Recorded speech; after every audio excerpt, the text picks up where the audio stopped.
Ko nozīmē kaut ko sasniegt savā dzīvē? Kad es biju mazs, es nespēju iedomāties, kāda būs mana dzīve. Es sapņoju, ka varētu kļūt par lidotāju vai šoferi. Kad paaugos, viss kļuva konkrētāks.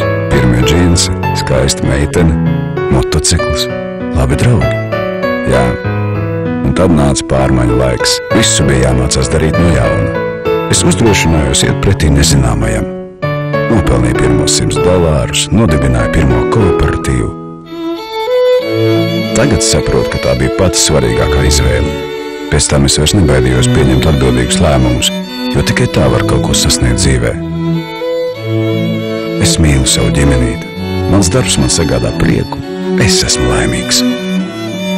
Ziniet, ja man viss būtu jāsāk no sākuma, tagad es zinu, kā. Mēs zinām, kā. Pareks banka.